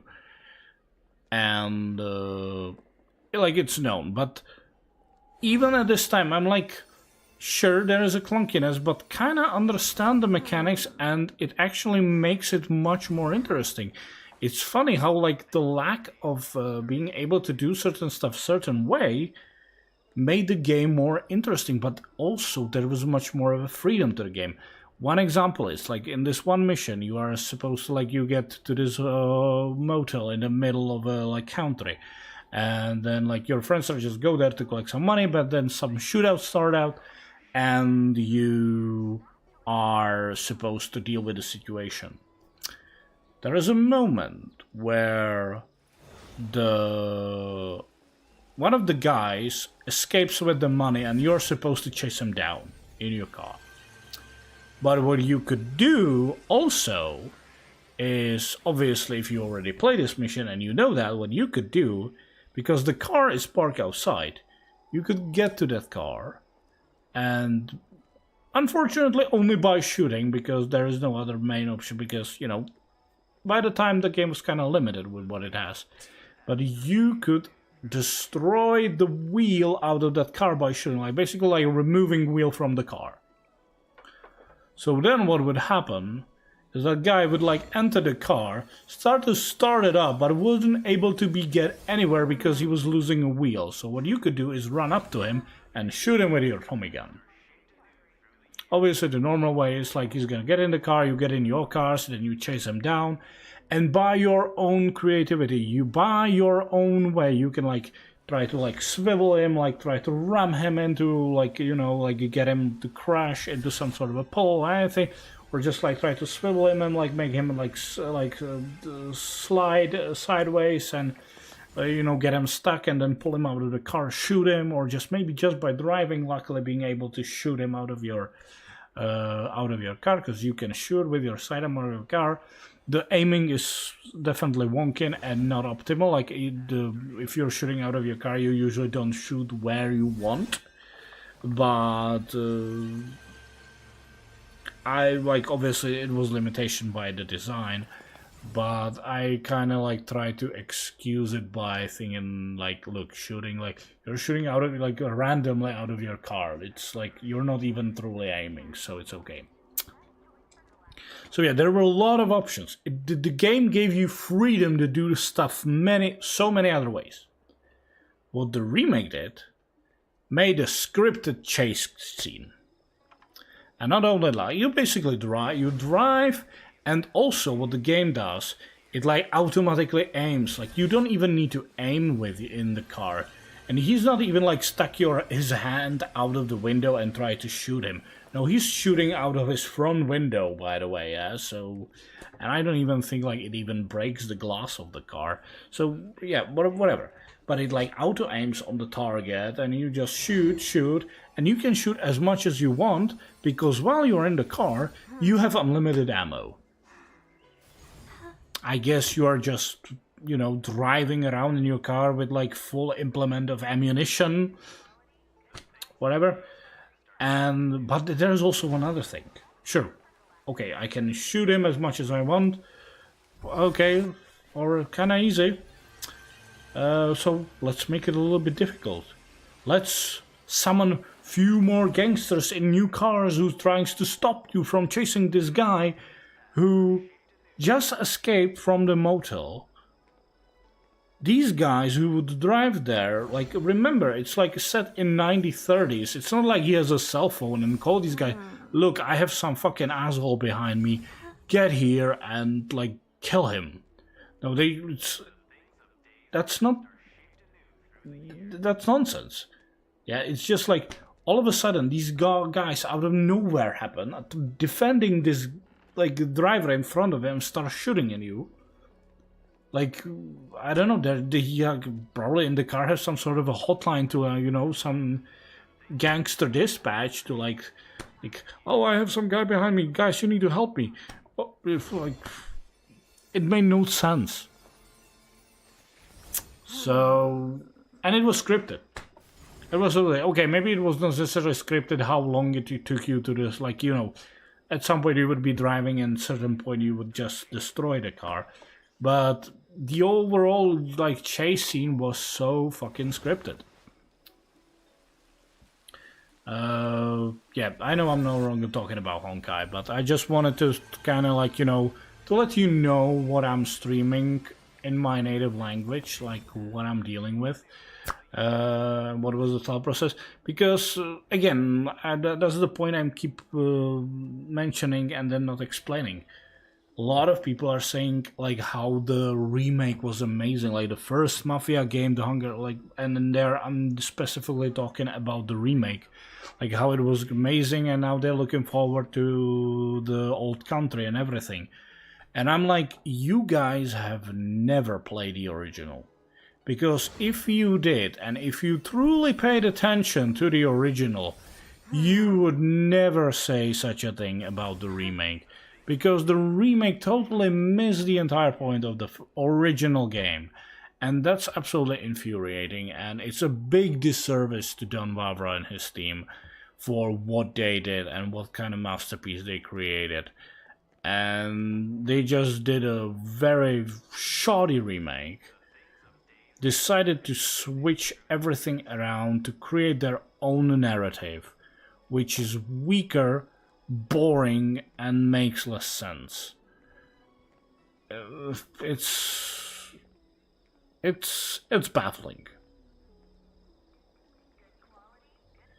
And if you're saying like, oh, hold on, like you're saying it's like better, like aren't you just talking out of your ass? It doesn't like just nostalgia talks out of you because you spend so much time with the old game?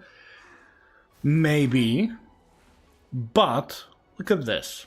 Compare the remake story, or maybe even any other Mafia game that was made by Honkai 13. So, by that I mean Mafia 3, Mafia Remake, the Definitive Edition, and Mafia Old Country. I know they did some Definitive Edition for Mafia 2, but they basically just redid slightly the graphics but keep everything else, so I'm not gonna really count Mafia 2 as their creation. So Mafia 3, Mafia Remake, and Mafia Definitive Edition. It's a Mafia Definitive Edition, it's not called Mafia Remake, but Mafia Definitive Edition, and Old Country. Compare these games to Kingdom Come Deliverance and Kingdom Come Deliverance 2. And I'm talking about the story. The gameplay, you can't really fully compare the gameplay, but like the story and like the sense of the story and how like the narrative makes sense. And then translate to these games. Like if you really want to get an image of the original game, first just buy the original game and play it. It's cheaper and much better experience. But if you don't want to do it for whatever reason, it looks too old or whatever, and you're struggling with the gameplay mechanics, okay. Then look at Kingdom Come 1 and Kingdom Come Deliverance 2, and then try like imagine, or rather like try to take the story or like how the story feels and put it into the original Mafia game. Like how like the structure of the story actually makes sense. Put it into the original, and all of a sudden you can quite easily realize how vastly different these two games are. And that's what I'm like now trying to show through my playthrough of the Mafia original and the Definitive Edition. Because I just don't. Whenever I see like people saying like how the Mafia Definitive Edition was such a great game, I'm like, you guys have no idea. You guys have no idea what the original was and how much better the original is and like superior to this shoddy made remake.